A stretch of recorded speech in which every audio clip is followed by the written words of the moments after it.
তার উপরে বিশেষভাবে ভারতের তরফে এমন চাপ, এমন শর্ত দেওয়া ছিল যে তিনি অন্তর্ভুক্তিমূলক একটা নির্বাচনের চেষ্টা করবেন, মানে ফেব্রুয়ারির নির্বাচনটাকেও অন্তর্ভুক্তিমূলক করবার চেষ্টা করবেন। আওয়ামী লীগের রাজনীতিকে বাংলাদেশে আবারও মানে বৈধ রাজনীতিতে পরিণত করতে যথাযথ ব্যবস্থা নেবেন, মানে আওয়ামী লীগের রাজনৈতিক কর্মকাণ্ডের উপর থেকে নিষেধাজ্ঞা তুলে নেবেন, এই শর্তেই তারেক রহমান। অবশেষে নির্বাচন নিয়ে মুখ খুলেছে ভারত। আওয়ামী লীগ ছাড়া নির্বাচন কোনোভাবেই হতে দেওয়া হবে না। এবার আওয়ামী লীগকে নির্বাচনে আনার কথা ভাবছে ডক্টর ইউনূস।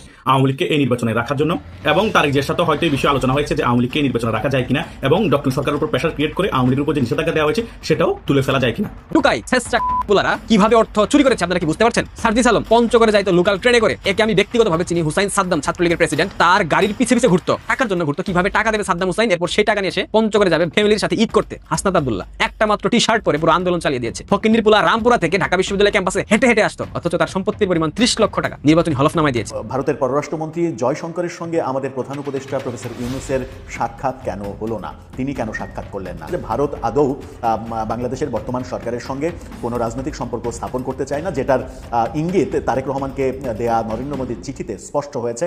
আমি দেখলাম যে জয়শঙ্করের খুব সংক্ষিপ্ত সফরে তিনি আসলেন, তিনি বলতে গেলে জয় করলেন এবং কোনো পক্ষকে ভয় দিলেন। দর্শক, দেশ পূর্বার দূরে কিংবা কাছে যারা এই মুহূর্তে দেখছেন, আশা করি সবাই ভালোই আছেন। দর্শক, এই মুহূর্তে পাওয়া খুবই গুরুত্বপূর্ণ একটি ভিডিও আপনারা দেখতে চলেছেন। দর্শক, টাইটেল থাম্বনেল ও শিরোনাম দেখেই আপনারা বুঝতে পেরে গেছেন আসলে ভিডিওটি ঠিক কত গুরুত্বপূর্ণ। দর্শক, বর্তমানে দেশের পরিস্থিতি চলতেছে সেটা আমাদের অবশ্যই খেয়াল করা উচিত। যেহেতু আপনি ভিডিওটি ক্লিক করেছেন সেহেতু আপনাকে অবশ্যই ধন্যবাদ জানাই। তো দর্শক, কথার বাড়াবো না, চলুন আমরা সেই কাঙ্ক্ষিত ভিডিওগুলি দেখে আসি। তবে তার আগে বলবো, যারা এখনও আমাদের চ্যানেলটিকে সাবস্ক্রাইব করেননি অবশ্যই চ্যানেলটিকে সাবস্ক্রাইব করে রাখবেন, আর যারা অলরেডি সাবস্ক্রাইব করে রেখেছেন তাদেরকে অসংখ্য ধন্যবাদ।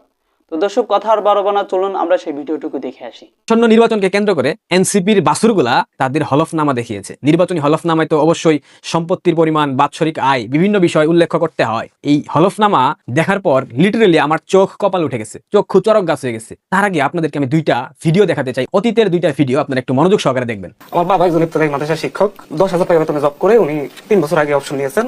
উনি কখনো চান নাই যে আমি মানুষের জন্য এইভাবে মানে আলাদাভাবে কখনো কাজ করি, কিন্তু উনি সবসময় আমাকে একটা জিনিস শিখেছেন, সততা। গ্রামের মধ্যে সবচেয়ে ভাঙ্গা ঘরটা এখন আমাদের গ্রামের মধ্যে সবচেয়ে বড় বাড়িটা আমাদের, এবং একক বাড়ি আমাদের, যেটা প্রায় 1.5 একরের বাড়ি। আমার বাড়িতেই পুকুরি আছে 3টা। এটাই যে আমার আসলে এই মুহূর্তে টাকা নাই, ধার করে চলতেছি। এটাই হচ্ছে রিয়েলিটি, যে আপনি আমাদের যারা সমন্বয় বলে যাদেরকে চিনেন তাদের পকেটে হাত দিলে কখনো 2-3 হাজার টাকাও পাবেন না, আমার পকেটে মানি ব্যাগও নাই। দুইটা ভিডিও তো আপনারা দেখলেন, এবার আসেন নির্বাচনী হলফনামায় এই গুলাদের কার কত সম্পত্তির পরিমাণ এবং এদের বাৎসরিক আয় কত টাকা। প্রথমে সার্জিস আলম, সার্জিসের মোট সম্পত্তির পরিমাণ 34 লক্ষ টাকা, বছরে আয় 9 লক্ষ টাকা। হাসনাত আব্দুল্লাহর সম্পত্তির পরিমাণ 50 লক্ষ টাকা, বাৎসরিক আয় প্রায় 12,53,000 টাকা। নাহিদ ইসলামের সম্পত্তির পরিমাণ 30 লক্ষ টাকা, বাৎসরিক আয় 16 লক্ষ টাকা। মংলা মাসুদের সম্পত্তির পরিমাণ 98 লক্ষ টাকা, বাৎসরিক আয় প্রায় 15 লক্ষ টাকা। প্রথমে মংলা মাসুদের কথা বলি। এই বলেছিল তার গ্রামে সব থেকে ভাঙা ঘরটা তার, বৃষ্টির পানি পরে টিনের চাল ছিদ্র করে সেখানে তারা ঘুমাতে পারে না, অথচ তথাকথিত জঙ্গি উত্থানের পর গ্রামের সব থেকে বড় বাড়ি বানিয়েছে। সেটা সে বলেও দিয়েছে। তার বাবা একজন সামান্য মাদ্রাসার শিক্ষক ছিল, কিন্তু তাকে কখনো অসৎ পথে চলার শিক্ষা দেয়নি, সবসময় সততার শিক্ষা দিয়েছে। তথাকথিত জঙ্গি উত্থানের সময় মংলা মাসুদকে ডিবি পুলিশের পক্ষ থেকে বলা হয়েছিল তাদের জীবনকে গড়ে দেবে, তাদেরকে অর্থনৈতিকভাবে স্বাবলম্বী করে দেবে যদি তারা আন্দোলন বন্ধ করে সেই শর্তে। কিন্তু মংলা মাসুদ কখনো সততা এবং নীতি বিসর্জন দেয় নাই। কিন্তু 1 বছরের ব্যবধানে গ্রামের সব থেকে ভাঙা ঘরটা গ্রামের সব থেকে বড় পাকা বাড়ি হয়ে গেল, 98 লক্ষ টাকা সম্পত্তির মালিক হয়ে গেল। টুকাই ছেঁচড়ারা কিভাবে অর্থ চুরি করেছে আপনারা কি বুঝতে পারছেন? সার্জিস আলম পঞ্চগড়ে যাইতো লোকাল ট্রেনে করে। একে আমি ব্যক্তিগতভাবে চিনি। হুসাইন সাদ্দাম ছাত্রলীগের প্রেসিডেন্ট, তার গাড়ির পিছে পিছে ঘুরতো, টাকার জন্য ঘুরতো। কিভাবে টাকা দেবে সাদ্দাম হুসাইন, এরপর সেই টাকা নিয়ে এসে পঞ্চগড়ে যাবে ফ্যামিলির সাথে ঈদ করতে। হাসনাত আব্দুল্লাহ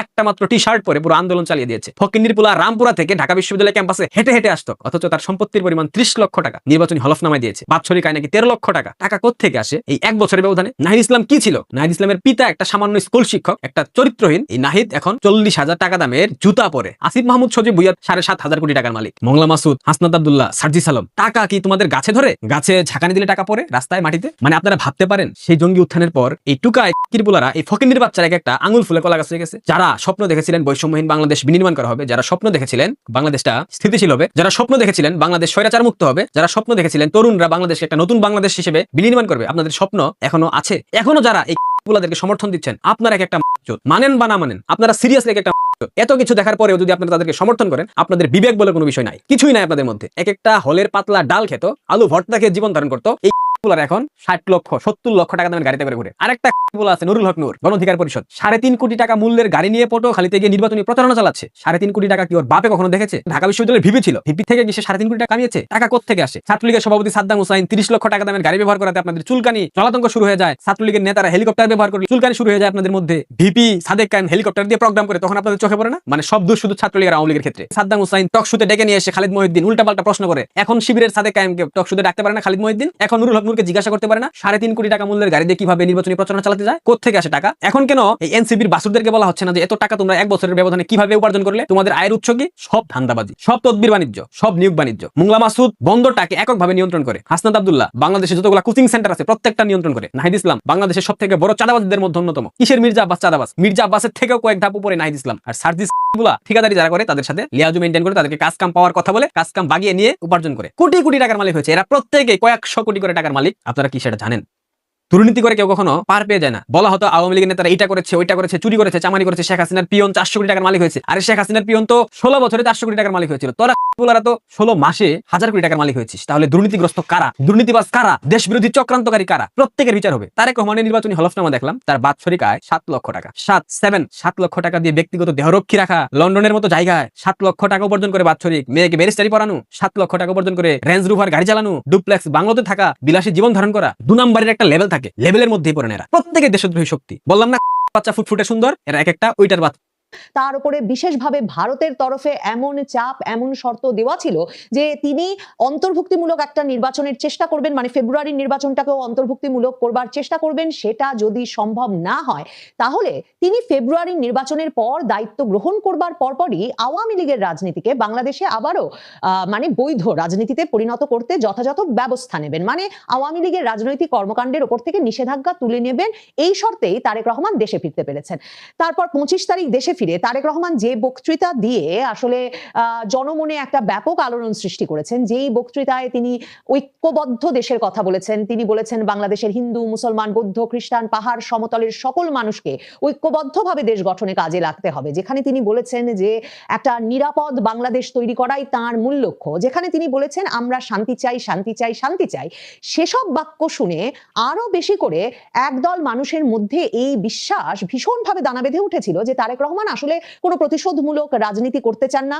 তিনি রাজনীতিকে প্রতিহিংসা এবং প্রতিশোধের ঊর্ধ্বে নিয়ে গিয়ে একটা অন্তর্ভুক্তিমূলক পরিবেশ তৈরি করবেন, যাতে বাংলাদেশে আবারও আওয়ামী লীগ এবং বিএনপির যে দ্বিদলীয় মানে রাজনৈতিক ব্যবস্থা চলছিল সেটা আবার ফেরত আসে, যার ফলে চরমপন্থী রাজনীতি উস্কে দিচ্ছে যারা দেশে, সেই পক্ষটি একরকম পিছিয়ে পড়তে বাধ্য হয়। এমন নানা রকম তত্ত্ব তারেক রহমানের আশা ঘিরে কিন্তু চলছিল। এমনকি তারেক রহমান খ্রিস্টীয় নববর্ষের যে শুভেচ্ছা দিয়েছেন সেখানেও তিনি বলেছেন যে ধ্বংস নয়, প্রতিশোধ নয়, ঐক্যবদ্ধ বাংলাদেশ গড়তে হবে, কারণ ঐক্যবদ্ধ বাংলাদেশই সবচেয়ে শক্তিশালী বাংলাদেশ।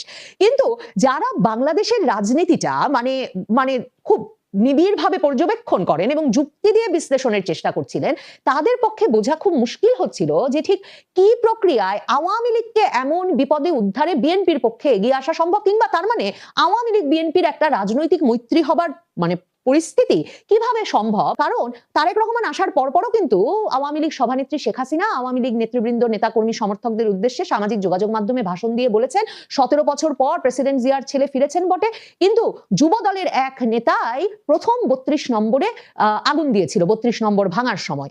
এবং তারেক রহমান প্রসঙ্গে মানে আওয়ামী লীগের যেসব অভিযোগ, তার মধ্যে একটা শীর্ষ অভিযোগ হচ্ছে এই যে 21শে আগস্ট যে গ্রেনেড হামলায় আওয়ামী লীগ তার নেতাকর্মীদের হারিয়েছে, যেই 21শে আগস্ট গ্রেনেড হামলা আওয়ামী লীগ মনে করে তার সভানেত্রীকে উদ্দেশ্য করে চালানো হয়েছিল, সেই গ্রেনেড হামলার পেছনে প্রধানতম ভূমিকা পালন করেছেন এই তারেক রহমান। কাজে এবং তারেক রহমান যে দেশে ফিরেছেন, যে সব মামলা থেকে খালাস পেয়ে, তার মধ্যে একটা হচ্ছে